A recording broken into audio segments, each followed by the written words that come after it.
Rice ఏదైతే vehicles ఉన్నాయో కొత్త సిస్టమ్ పెట్టారు. నాకైతే అర్థం కాదు. రైస్ ఫేర్ ప్రైస్ షాపులు ఉన్నాయి, మళ్ళా 3 రోజులకు 15 రోజులు ఈ వ్యాన్ తిరుగుతుంది. ఒక్కొక్క ఫేర్ ప్రైస్ షాప్ 4 రోజులు తిరుగుతుంది. అంటే ఇలాంటి సిస్టమ్స్ అనేటివి ఒక పద్ధతి లేని సిస్టమ్ తీసుకొచ్చారు.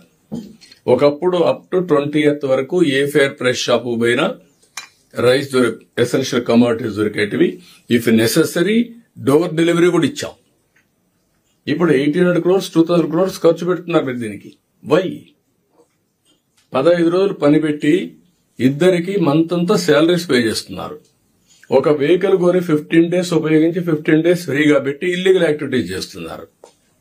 Why should you do all these things? ఎవరైతే రాలేని వాళ్ళకి మనం ఇవ్వాల్సిన అవసరం, డిజర్వింగ్ పర్సన్స్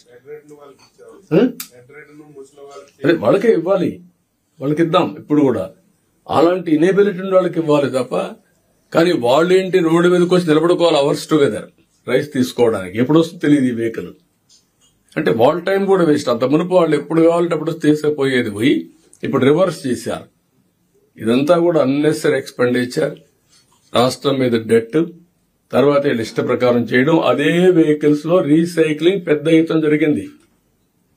ఇప్పుడే మన వాళ్ళు చెప్పినట్టు కాకినాడలో ఒకే ఫ్యామిలీ 3 పొజిషన్లు, civil supplies corporation, rice millers association, MLA, port MLA.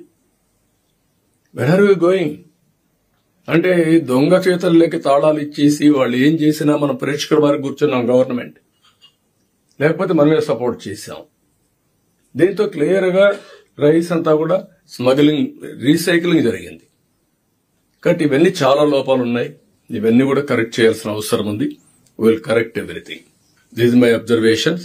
కాబట్టి ఆల్ కలెక్టర్స్ మీరు ఒక అవగాహన పెంచుకోవాలి.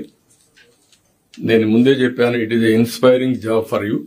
ఇవన్నీ చేయగలిగితే పబ్లిక్ లో ఒక పాజిటివ్ చర్చ వస్తుంది. సుమన్ టీవీలో మీ పర్సనల్ అండ్ బిజినెస్ ప్రమోషన్స్ కోసం కింది నెంబర్ కి కాంటాక్ట్ చేయండి.